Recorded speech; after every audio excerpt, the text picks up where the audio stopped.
প্রতারণার অভিযোগে এক গ্রাহকের করা মামলায় ই কমার্স প্ল্যাটফর্ম ইভ্যালির এমডি মোহাম্মদ রাসেল এবং তার স্ত্রী প্রতিষ্ঠানটির চেয়ারম্যান শামিমা নাসরিনকে গ্রেপ্তার করেছে র্যাব।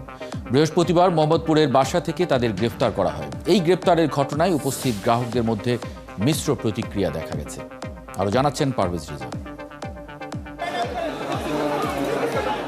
ইভ্যালির ব্যবস্থাপনা পরিচালক মোহাম্মদ রাসেল ও চেয়ারম্যান শামিমা নাসরিনকে গ্রেপ্তার করে নিয়ে যাওয়ার সময় তার বাসার সামনে শখানেক গ্রাহক উপস্থিত হয়। তাদের বেশিরভাগই তখন রাসেল ও তার স্ত্রীকে গ্রেপ্তারের প্রতিবাদ জানাতে থাকে।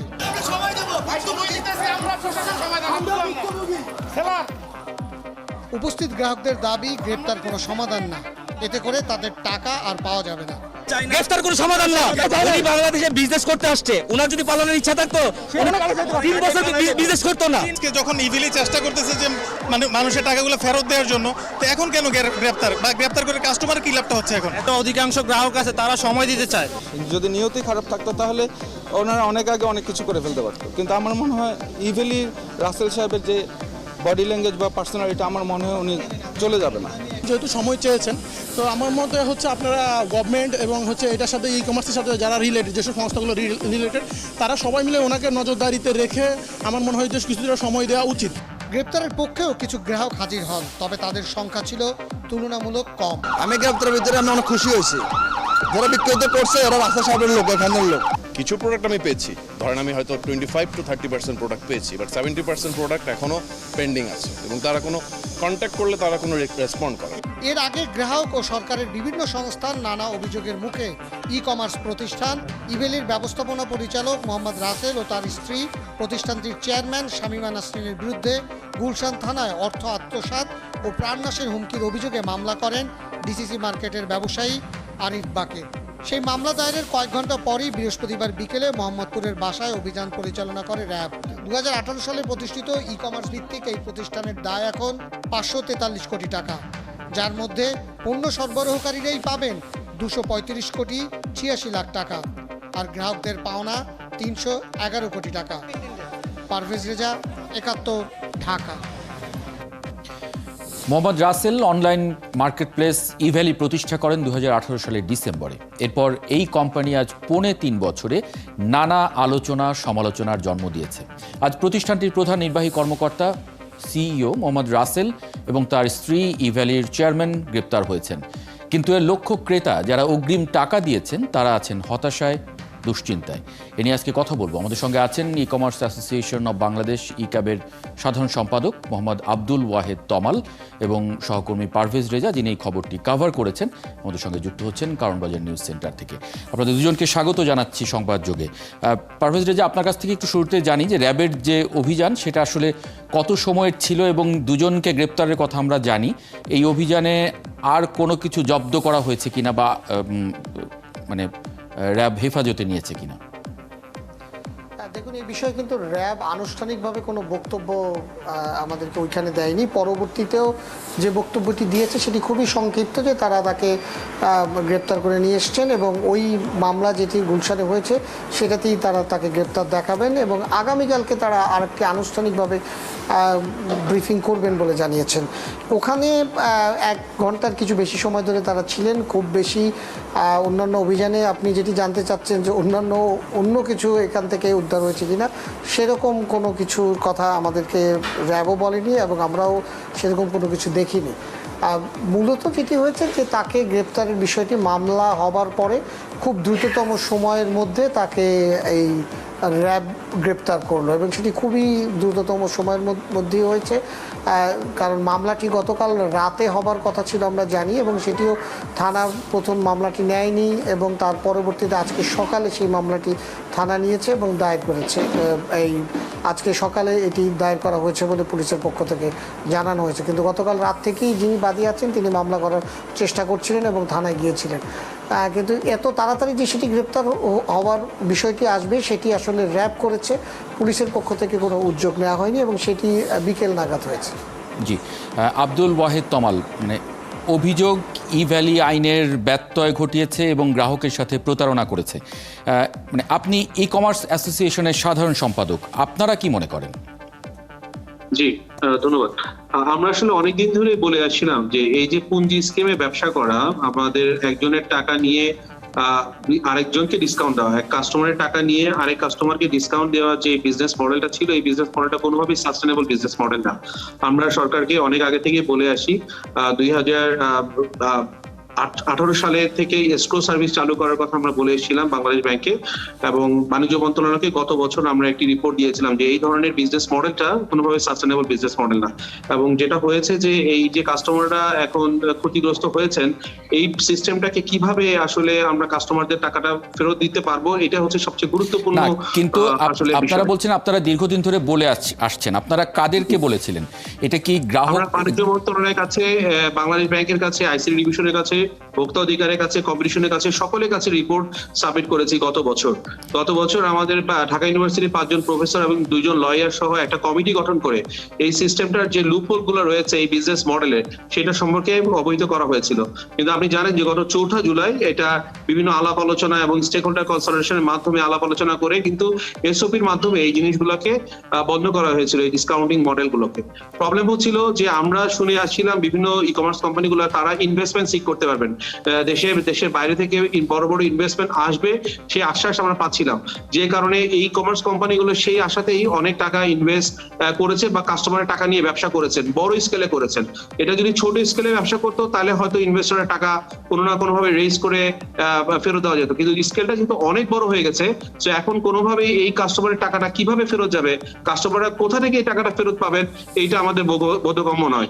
এবং আমাদের দেশে এটা তো আপনারা আগে থেকেই আপনার কথা অনুযায়ী আপনারা আশঙ্কা করেছিলেন, কিন্তু 2.5 বছরেরও বেশি সময় ধরে তারা ব্যবসা করছে। শুধুমাত্র ইভ্যালি না, এখানে আরো ই অরেঞ্জ সহ আরো 3-4টি প্রতিষ্ঠান যারা বিগ ভলিউমে এরকম ব্যবসা করছে আপনার কথায়, মানে তারা সবাই তো আপনাদের এই অ্যাসোসিয়েশনের মেম্বার না, সকলে আমাদের মেম্বার না, আমাদের কিছু সংখ্যক মেম্বার নয়। এবং যারা আমরা অনেকগুলো ইভ্যালি তো আপনাদের মেম্বার। জি, ইভ্যালি আমাদের সদস্য, অরেঞ্জ আপনাদের সদস্য। কারণ দর্শানোর নোটিশ দিয়েছি আমরা, তাদের সাথে আমরা বেশ কয়েকবার বসেছি এবং তারা কিভাবে সেটেলমেন্ট করবে। গত কিছুদিন আগে আপনি জানেন যে ইভ্যালি থেকে আমাদের কাছে বলা হয়েছিল যে তারা যমুনা গ্রুপ থেকে একটি বড় অ্যামাউন্ট অফ ইনভেস্টমেন্ট তারা পাবে। আমরা ইভ্যালিকে অনেক সময় দিয়েছিলাম। আপনারা তো কারণ দর্শানোর নোটিশ দিলেন যখন এই স্ক্যামটা সামনে এলো, এবং সেটা নিয়ে বাংলাদেশ ব্যাংক যখন অনেকগুলো অ্যাকাউন্ট ফ্রিজ করলো, যখন এটা নিয়ে আলাপ আলোচনা হলো, কথা হলো, বাইরে বেরিয়ে আসলো, তারপরে আপনারা কারণ দর্শানোর নোটিশ দিলেন। কিন্তু মানে 2.5 বছর বা 3.25 বছর ধরে তারা ব্যবসা করছে। আপনি বলছিলেন যে আপনারা বুঝতে পারছিলেন যে তারা এক সময় গ্রাহকদের টাকা ফেরত দিতে পারবেন না, এটা ভুল একটা কনসেপ্টে তারা ব্যবসা করছে। কিন্তু আপনাকে বলেছি যে আমরা অলরেডি গত 2018 সালে প্রধানমন্ত্রী কার্যালয় থেকে বাংলাদেশ ব্যাংকে একটি নির্দেশনা দেওয়া হয়েছিল যে এসওপি আপনার এসক্রো সার্ভিস চালু করার ব্যাপারে। আমরা প্রধানমন্ত্রী কার্যালয়ের কাছে একটা প্রস্তাবনা পেশ করেছিলাম, সেখান থেকে বাংলাদেশ ব্যাংকেও গিয়েছিল এসক্রো সার্ভিসটা চালু করার জন্য, যে এই ধরনের মডেল হলে ক্রেতা এবং বিক্রেতার মধ্যে ট্রাস্টটা কে ধরে রাখবে, who will take the responsibility. এখানে আমরা 2018 সালে এটা হওয়ার পরেও, 2019 সালে এটা হওয়ার পরেও আমরা এটা কোনো রিফ্লেকশন দেখতে পাইনি। আর 2018 সালেও যখন আমরা এটা নিয়ে অনেক তোড়জোড় শুরু করলাম যে এই মডেলটা কোনোভাবে চলতে দেওয়া যায় না, আমরা কিন্তু আবারও বলছি একটা কমিটি গঠন করে বাণিজ্য মন্ত্রণালয় সহ সকলকে আমরা জানিয়েছি এটার আমাদের দেশে কোনো নীতিমালা ছিল না, এখনো কোনো আইন কানুন নেই ই কমার্স সেক্টরের জন্য। আপনার একটা কোম্পানিকে ধরতে গেলে বা কোনো একটা বিজনেস মডেলকে যদি আমার রং প্রমাণিত করতে হয়, তাহলে একটা আমাদের নির্দেশিকা প্রয়োজন আছে, একটা গাইডলাইন প্রয়োজন আছে, অথবা আইনের প্রয়োজন আছে। এই ধরনের কোনো কিছু আমাদের ছিল না। এখনো আমি আপনাকে বলতে পারি আমাদের দেশে আমরা ডিজিটাল যুগে বসবাস করছি, কিন্তু আমাদের কোনো অটোমেটেড পদ্ধতি নেই, আমরা যেটার মাধ্যমে আমরা যে মিলিয়নস অফ ট্রানজেকশন হচ্ছে বা ক্রেতারা ক্ষতিগ্রস্ত হচ্ছে অল্প কয়েকদিনের মধ্যে। আপনি দেখবেন যে কটা ই কমার্স কোম্পানি এখন নাম উঠেছে, এটা কিন্তু গত 6 মাস 7 মাস 8 মাসের সময়ের মধ্যে তারা এই শত শত কোটি হাজার কোটি টাকার ট্রানজেকশন তারা করছে। এইটা ট্র্যাক করা তখনই সম্ভব, বা এই প্রতারণাগুলো তখনই আমরা ট্র্যাক করতে পারবো যখন আমরা একটা অটোমেটেড সিস্টেম ব্যবহার করবো। আমাদের দেশে কোনো সেন্ট্রালাইজ কমপ্লেন্ট ম্যানেজমেন্ট সিস্টেম নেই। না, আপনার কাছে আরেকবার আসবো। আপনার কথা আমি ভালো বুঝিনি, মানে আপনি একবার বলছেন যে আপনারা এটা আগেই বুঝতে পেরেছিলেন, আবার এখন মানে বলছেন যে এটা মানে ধরার উপায় নেই। মানে এটা একটু পরিষ্কার হব আমি এবং দর্শকরা একটু পরিষ্কার হতে চাইবেন। পারভেজ রেজা, মানে আপনার রিপোর্টে দেখলাম যে সেখানে অনেক মানে গ্রাহক যারা টাকা দিয়েছেন তারা সেখানে উপস্থিত হয়েছেন এবং তারা মিশ্র প্রতিক্রিয়া দেখিয়েছেন। কেউ বলছেন গ্রেপ্তার করা ঠিক আছে, আবার কেউ বলছেন গ্রেপ্তার না করে টাকা মানে কোম্পানিটা চলতে দিলে টাকাটা যাতে আবার তারা ফেরত পেতে পারেন সেই আশ্বাসে।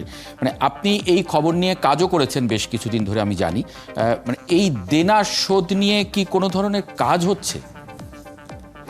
দেখুন, ইভ্যালির কিন্তু একটি বড় একটি ফলোয়ার গ্রুপ আছে, আপনি জানেন। আজকে যারা ওখানে গিয়েছিলেন তাদের বেশিরভাগ, আপনি আমার রিপোর্টেও আমি উল্লেখ করেছি, আপনি দেখবেন যে আমি যদি বলি যে যারা আজকে গ্রাহক শখানেক লোক উপস্থিত হয়েছিলেন, তার 90% বেশি গ্রাহক যারা বলছিলেন তারা ওখানে মানে চিৎকার চেঁচামেচি করেছেন, তারা গাড়ির পিছনে দৌড়েছেন।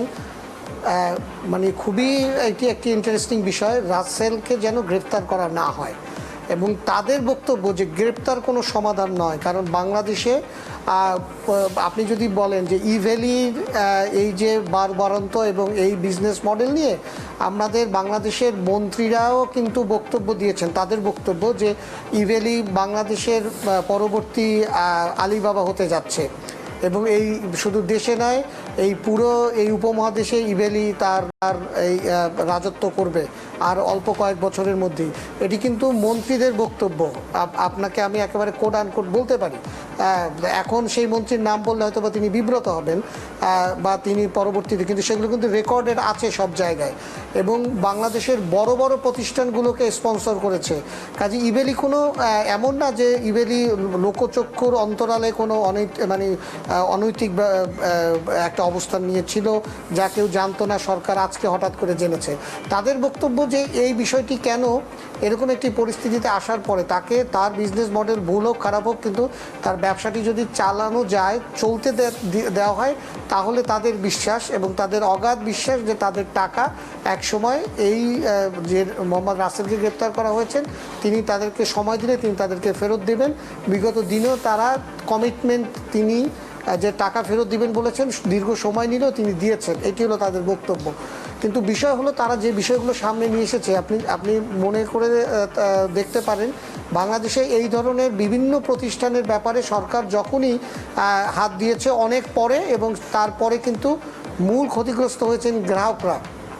সরকার শুধুমাত্র এরকম গ্রেপ্তার এবং তাদেরকে কারাগারে পাঠিয়ে দিয়ে তাদের কাজ সম্পন্ন করেছেন, কিন্তু তাদের স্বার্থ সুরক্ষার জন্য বা এই টাকাটা কিভাবে ফেরত দেওয়া যায় সেটির ব্যাপারে কোনো কিছু করেননি। আপনাকে উদাহরণ দিতে পারি, যুবক এক সময় বাংলাদেশের একটি বড় একটি তাদেরকে নিয়ে একটি কেলেঙ্কারি হয়েছিল। সেই যুবক কিন্তু যখন বাংলাদেশে প্রচুর জমি কিনেছে, আপনি জানেন, মানুষকে স্বপ্ন দেখিয়েছে, সেই যুবকের বিষয়ে যখন এরকম সরকার তাদেরকে গ্রেপ্তার করলেন এবং মানুষজনকে এরপরে এই যুবককে নিয়ে কিন্তু সরকারের পক্ষ থেকে কমিশন গঠন করা হয়েছিল একজন জয়েন্ট সেক্রেটারির নেতৃত্বে। সেই কমিশন যে কিভাবে এই গ্রাহকদের টাকা ফেরত দেওয়া যায় সেটি, আমি এই কথা বলছি কিন্তু সেই 2007-08 সালের কথা আপনাকে আমি বলছি। সে আজ পর্যন্ত কিন্তু সেই যুবকের টাকা বাংলাদেশে কেউ ফেরত পায়নি, যদিও সেই কমিশন দীর্ঘমেয়াদী 7-8 বছর বসে তদন্ত করে তারা বিশাল অফিস নিয়ে মতিঝিলে বসে আছেন এখনও। সেই অফিস নিয়ে তারা তদন্ত করে তারা একটি রিপোর্ট দিয়েছিল সরকারের কাছে যে যুবকের যে পরিমাণ জমি রয়েছে, প্রপার্টি রয়েছে সারা দেশে, এই সম্পদ বিক্রি করে গ্রাহকদের টাকা দিয়ে দেওয়া সম্ভব এবং সেটি 2000 কোটি টাকার উপরে, গ্রাহকদের সেই টাকার পরিমাণটা তার চেয়ে কম। কিন্তু আজ পর্যন্ত একজন গ্রাহককে আপনি খুঁজে পাবেন না যে সরকার সেই ব্যাপারে কোনো কার্যকর ব্যবস্থা নিয়েছে। তো এখানে এই জায়গাটিতেই হলো যারা ইনভেস্টর ছিলেন তারা বলছেন যে বিভিন্ন সময় সরকারের আমলা মন্ত্রী এই ইভ্যালির প্রোগ্রামে তারা গিয়েছেন এবং তারা তাকে প্রশংসা দিয়েছেন, নতুন মডেল নিয়ে এসেছেন, এই কথা বলেছেন। তার সেই মডেল বিতর্কিত হতে পারে, সেটি হতে পারে একটি নীতিমালার আওতায় এনে তাদেরকে ব্যবসা করার সুযোগ দিলে যেন এটিকে জীবিত রাখে, এটিকে মেরে ফেলা কোনো সমাধান নয়। এই কথাগুলোই বেশিরভাগ গ্রাহক মানে যারা এখানে এই ইভেলির কাস্টমার রয়েছেন বা যারা ইভেলির মাধ্যমে তার পণ্যটি বিক্রি করেছেন তারা সেটি বলছেন। সেই প্রক্রিয়াগুলোর কথাই তারা যে এইভাবে করে বিগত দিনগুলোর আপনি ইউনিপে 2 এবং এরকম আরও অসংখ্য কিছুদিন পর পর হ্যাঁ, এখনো ডেস্টিনি চেয়ারম্যানের মামলা চলছে, তিনি গ্রেপ্তার আছেন, সেটার শুরু হওয়া। আপনাকে বলে রাখি ইউনিপি 2 এর প্রায় 300 কোটি টাকা কিন্তু ফ্রিজ অবস্থায় আছে বাংলাদেশ ব্যাংকে। কিন্তু এই পুরো বিষয়টা কিন্তু দিন শেষে কিন্তু সাধারণ মানুষ তার একটা টাকাও কিন্তু তারা পায়নি এবং আজ পর্যন্ত একটি নজির দেখানোর সুযোগ নেই। মানে আমরা দেখাতে পারবো না, আমি সাংবাদিক হিসেবে আমার সামনে কোনো নজির নেই। কেউ কোনো নজির দেখাতে পারলে সেটি আমি দেখতে চাই। তো এই বিষয়গুলোই গ্রাহকরা আজকে বারবার তারা বলছেন। কিছু গ্রাহক আছেন তারা আসলে তারাও বলছেন যে গ্রেপ্তারি হোক, এই টাকা আমরা পাবো না, সে আমাদের কাছে প্রতারণা করেছে, কাজী সে আমরা জানি সেটা পাবো না। কিন্তু যেই কথাটি বারবার এখানেও ঘুরে ফিরে এসছে যে 5 লাখ টাকার মোটরসাইকেল আপনি যখন 2 লাখ টাকায় চাচ্ছেন, তার মানে আপনিও এক ধরনের লোভে পড়ে গিয়েছেন। এবং সবার মনে তো এই প্রশ্নটা কিন্তু একেবারে প্রথম থেকে। আপনাকে আরেকটি উদাহরণ আপনাকে বলি যে সরকারের সব বিষয়ে এই বিষয়ে জানতেন নিরাপদ খাদ্য অধিদপ্তরের সাবেক সচিব একজন ইভেলি সম্পর্কে প্রথম, উনি এখনও সচিব আছেন কিন্তু উনি নিরাপদ খাদ্য অধিদপ্তরের মহাপরিচালক থাকা অবস্থায় তিনি ফেসবুকে স্ট্যাটাস দিয়ে ইভেলি সম্পর্কে বলেছিলেন, ইভেলির মতো অন্য প্রতিষ্ঠান সম্পর্কে বলেছিলেন যে এটি কিন্তু বাংলাদেশের জন্য একটি ভয়াবহ অবস্থার দিকে নিয়ে যাবে এবং আবার একটি কেলেঙ্কারির দিকে যাচ্ছে দেশ। এটি কিন্তু আরও 1 থেকে 1.5 বছর আগের ঘটনা।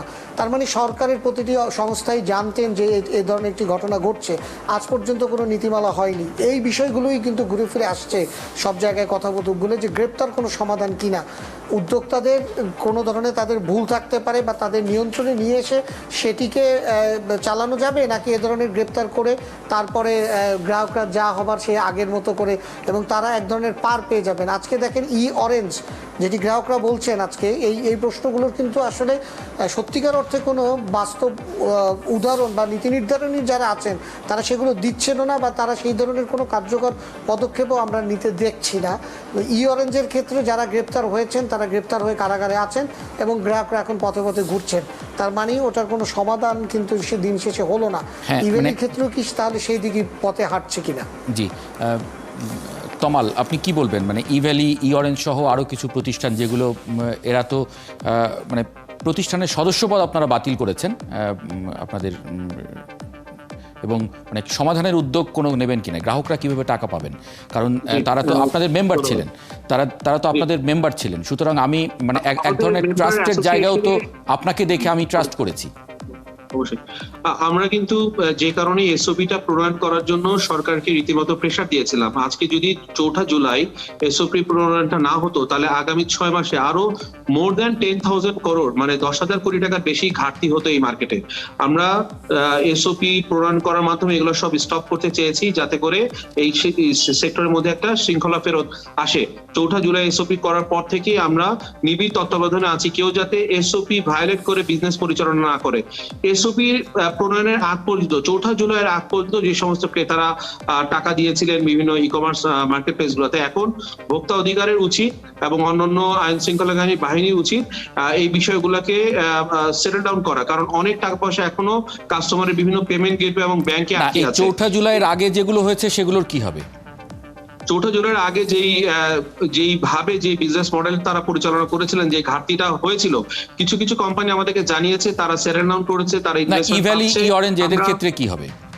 ইভ্যালি, অরেঞ্জের ক্ষেত্রে এখন সরকারের উচিত হবে ইমিডিয়েটলি তারা কি পরিমাণ দেনা পাওনা আছে, কারণ আমরা কোনো ট্রান্সপারেন্সি এখন পর্যন্ত পারিনি যে কত টাকা ঘাটতি রয়েছে। সংগঠন হিসেবে আপনাদের দুজন মেম্বার প্রতিষ্ঠান তারা এরকম মানে একটা পরিস্থিতি তৈরি করলো যেটা পুরো বাজারের জন্য একটা নেতিবাচক এবং আপনাদের কেউ সামনে নিয়ে এসেছে। সেই জায়গায় মানে কি বলবেন? এই গ্রাহকরা আপনারা দায় নেবেন না? আপনারা শুধু তাদেরকে সদস্যপদ বাতিল করেই আপনারা দায় সারবেন? আমরা যেটা করছি, আমরা গভর্নমেন্টকে হেল্প করছি, সহযোগিতা করছি বিভিন্ন তথ্যগত ডেটা দিয়ে কি পরিমাণ কাস্টমার এখন ক্ষতিগ্রস্ত হয়েছে, তাদের দেনার পরিমাণ কত, আমরা ভোক্তা অধিকারকে হেল্প করছি একটা অটোমেটেড সিস্টেম ডেভেলপ করে দেওয়ার জন্য। আমরা বাণিজ্য মন্ত্রণালয়, A2I এবং আপনার ভোক্তা অধিকার সহ একটা automated central complaint management system develop করে দিচ্ছি। ইক্যাব এই উদ্যোগটা নিয়েছে যাতে করে কাস্টমাররা ওই সেন্ট্রাল ম্যানেজমেন্ট সিস্টেমের মাধ্যমে তারা তাদের কমপ্লেইন জানাতে পারেন। ভোক্তা অধিকার তখন যে ব্যাপারে অ্যাকশন নেবেন, যে কি পরিমাণ কাস্টমারদের কি পরিমাণ আসলে টাকা পয়সা রয়েছে, এবং ক্রেতারা কিন্তু ভোক্তা অধিকারের কাছে বিচার চাইতে পারেন, অথবা দেশের প্রচলিত আইনে কিন্তু তারা বিচার চাইতে পারেন। না, So এই পারভেজ রেজা, আপনি বিষয়গুলো কিছু যোগ করতে চেয়েছেন বোধহয়। আমি যোগ করতে চেয়েছি যে এই যে বিষয়গুলো আসছে না, এখনো তো আপনি দেখবেন কিছু কোম্পানি কিন্তু একইভাবে বিজনেস করছেন, এবং আপনি যদি এই যে আলেশা মার্ট, কিউকম, এরকম অনেক কিন্তু কোম্পানি আছেন যারা কিন্তু আবার বহাল তবিয়তে আছেন। কাজে এটি নিয়ে মানুষের কাছে কিন্তু নানা ধরনের প্রতিক্রিয়া রয়েছে। আপনি একটি বিজনেস বাংলাদেশি প্রতিষ্ঠানগুলোতে যেই কথাগুলো গ্রাহকদের স্বার্থ রক্ষার জন্য যেই বিষয়গুলো এখানে যারা সংগঠনের নেতৃবৃন্দ আছে বলছেন না, তারাও কিন্তু দিন শেষে তাদের দিক থেকে চিন্তা করেন, তারা যে প্রতিষ্ঠানের প্রতিনিধিত্ব করেন তারা কিভাবে লাভবান হবেন সেই ব্যাপারে চিন্তা ভাবনা নিয়ে কথাবার্তা বলেন অনেক সময় আমার মনে হয়েছে। কিন্তু ভাই আমরা আজকে এসওপি প্রণয়ন করার জন্য আমি আপনাকে এখানে ইন্টারাপ্ট করি, তাহলে কিন্তু আমরা এসওপি প্রণয়ন করার জন্য আমরা উদ্যোগী হতাম না যদি আমরা সেটাই চাইতাম। যে সংগঠন হিসেবে আমাদের দায়িত্ব ছিল সরকারকে অবহিত করা এবং যুগ উপযোগী একটা পলিসি প্রণয়ন করা, যেটা আমরা করেছি। মানে সেটা আপনারা 2.5 বছর পরে করেছেন, যখন প্রায় 450-500 কোটি টাকা গ্রাহকের। 2019 সালে আমি আপনাকে তথ্য দিয়ে বলেছি, 2019 সালে আমরা বাংলাদেশ ব্যাংকে আমাদের অ্যামাজন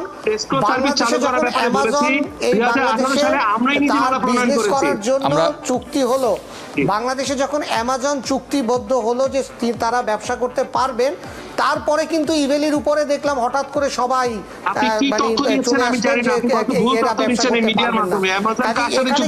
ব্যবসায়িকভাবে নানা জায়গা থেকে নানা ইস্যু আছে বলে একজন সাংবাদিক হিসেবে আমার মনে হয়।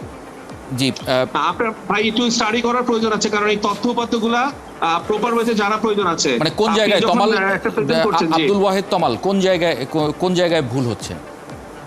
আমার মনে হচ্ছে আপনারা যে অ্যানালাইসিসটা দিচ্ছেন, যে ডেটাগুলো দিচ্ছেন, অ্যামাজন বাংলাদেশে কার সাথে চুক্তি করেছে, এই ধরনের কোনো তথ্য আমার কাছে নেই। আপনি কি বলতে পারবেন কার সাথে অ্যামাজন ই-কমার্স দিয়ে চুক্তি করেছে? নো, এটা ভুল কথা। পারভেজ রেজা, কোন চুক্তি কি হয়েছে?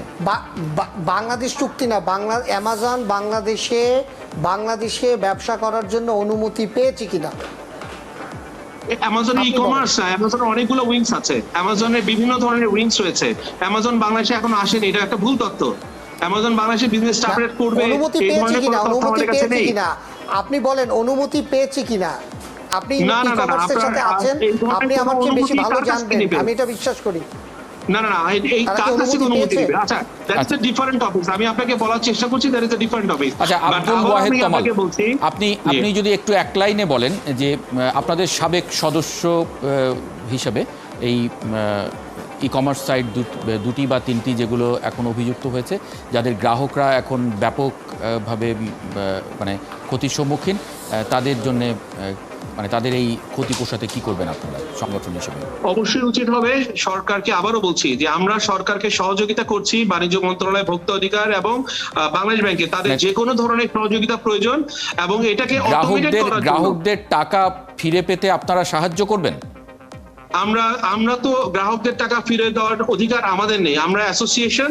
আমরা চেষ্টা করব যাতে গ্রাহকদের হয়ে সরকারের সাথে অ্যাডভোকেসি করার, যাতে সরকার গ্রাহকদের হয়ে যাতে সিদ্ধান্তগুলো নিতে পারেন দ্রুত। আচ্ছা, আব্দুল ওয়াহেদ তমাল, আপনাকে অনেক ধন্যবাদ আমাদের সঙ্গে যুক্ত হওয়ার জন্য, এবং পারভেজ রেজা আপনাকেও ধন্যবাদ সংবাদযোগে যুক্ত হওয়ার জন্য।